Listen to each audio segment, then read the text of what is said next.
Déjeme saludar en estos momentos en vivo y en directo vía Skype al maestro Rubén Luengas. Me da mucho gusto saludarlo, a nuestro colega Rubén Luengas, quien, como usted ya sabe, está aquí casi todos los viernes y le agradecemos su tiempo, sus opiniones y que siga desde su trinchera también independiente, informando sin chayote y sin censura. ¿Cómo te va, mi querido Rubén? Oye, pues he estado los últimos. ¿Sí me escuchas bien? Sí, ¿Me escuchas bien? te escucho perfecto. Ah, qué bueno. He estado los últimos viernes, pero no estuviste tú, estuvo Toño. Pero en la primera vez que estuve le dije, Nacho, uy, casi me corta el cuello. Y entonces el viernes pasado me mandó hasta el final de tu programa, mano. No, fue el penúltimo, Rubén. Se vengó Toño. No, hombre, estoy bien aquí en la Ciudad de México. Pero fíjate que igual que la vez pasada, no sé qué ocurre, que te escucho de fondo y escucho como si estuviera así un sonido de calle, pero te alcanzo a escuchar y aquí todavía impactado con lo que ocurrió aquí muy cerca de donde yo vivo en la Ciudad de México, aquí en la Plaza Arts. Todavía impactado porque eso tiene muchas connotaciones del crimen global y de las redes criminales de Israel dentro de México. Y todavía también contento, pero para ver cómo se va a enfrentar este asunto del Fondo Monetario Internacional, en el que recientemente López Obrador dijo que ya no va a permitir que el Fondo Monetario Internacional esté pues diseñando los designios de la economía en México. Pero en fin, hay muchos temas, mi querido Vicente, y gusto de escucharte nuevamente y saludo a todo tu equipo y a la audiencia. Oye, mi querido Rubén, ¿qué te parece si empezamos con esto de la Plaza Marts? Ahora le buscan y le rascan y pues resulta que no fue un crimen pasional, que es un crimen de tintes internacionales, de la mafia internacional. Pues qué miedo, ¿no? Qué miedo que esto ocurra, pero lo decía al inicio de este espacio. También hay que ser sinceros, no hay que ser hipócritas. Esto ocurre en México, en muchas partes, y no causa tanta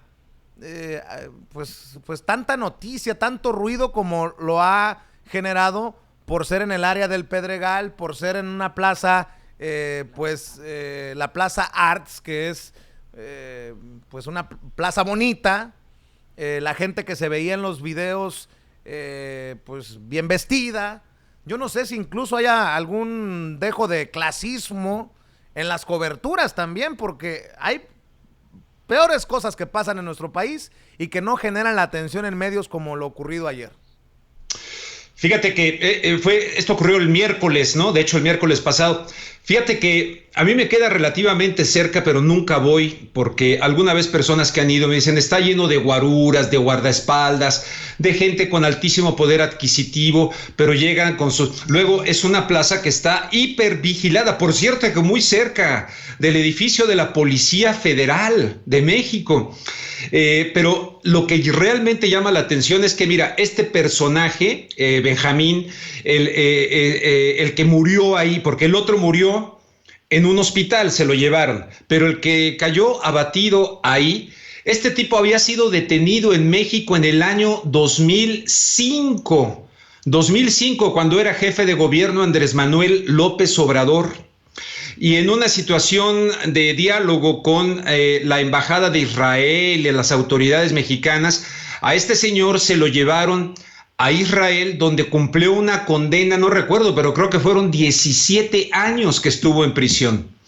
Pero de acuerdo con los testimonios de personajes de las autoridades mexicanas que trabajaban para López Obrador entonces, en el interrogatorio que le hicieron a este señor cuando fue detenido en México, también a petición de la propia comunidad israelita en México y que lo catalogaban de un hombre tremendamente peligroso, cuando le hicieron el interrogatorio en México, 2005, fíjate, llegó un tipo de la Embajada de Israel que lo entrevistó poniéndose una capucha para que no lo viera. Imagínate, un tipo de altísima peligrosidad cumple su condena en Israel y se regresa a México, falsificando documentos, pero viniendo a comer a este tipo de lugares tan tranquilo, un hombre verdaderamente peligroso, que cuando se le detuvo llevaba cualquier cantidad de cocaína, supuestamente también distribuía la cocaína en Polanco, pero presuntamente se vinculó a algún tipo de mafia mexicana del narcotráfico también.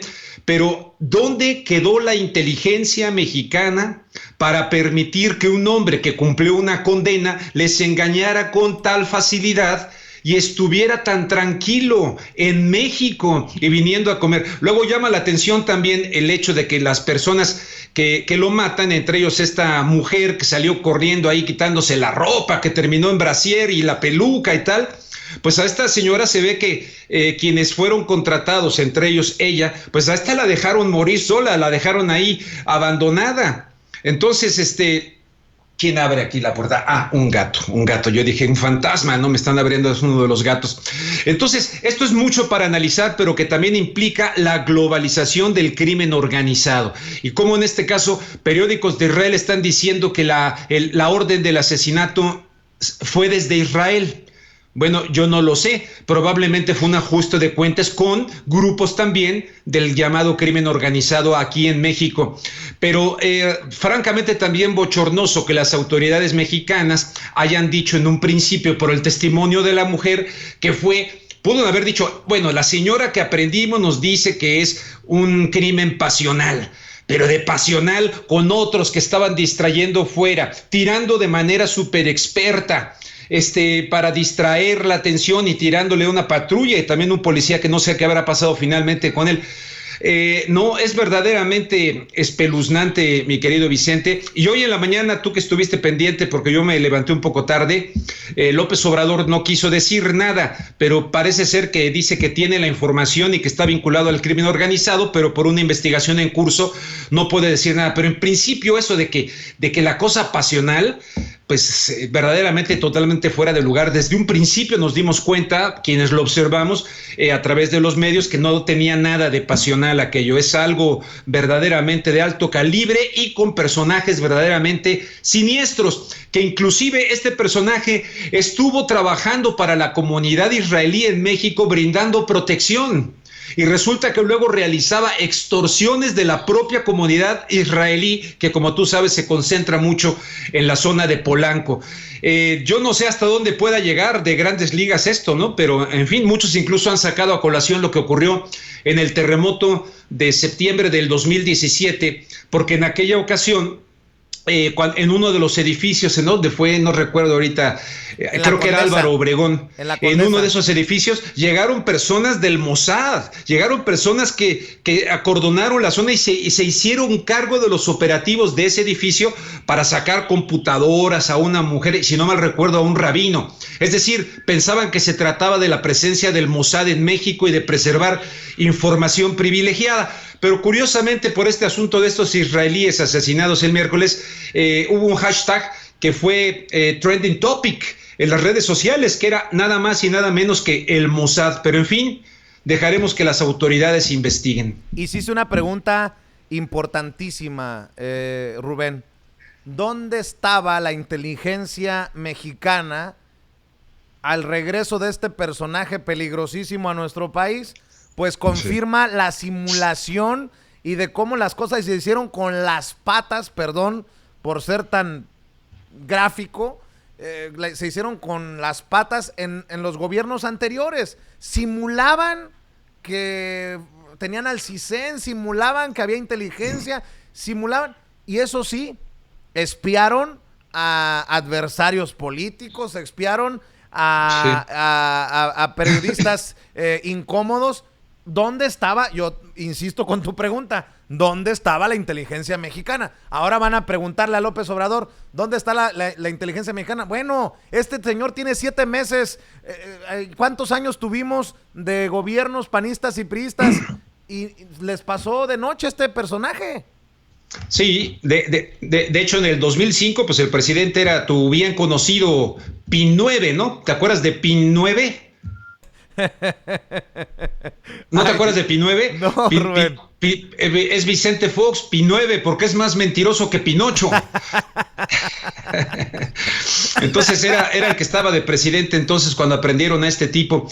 Pero sí se requiere de una investigación muy a fondo de esto, ver quiénes son, porque de acuerdo con el periódico Haaretz, de Jerusalem Post, antes que las autoridades mexicanas actuales, ya estaban con que la cosa pasional, y en Israel ya estaban diciendo pasional, mis chanates, pasional.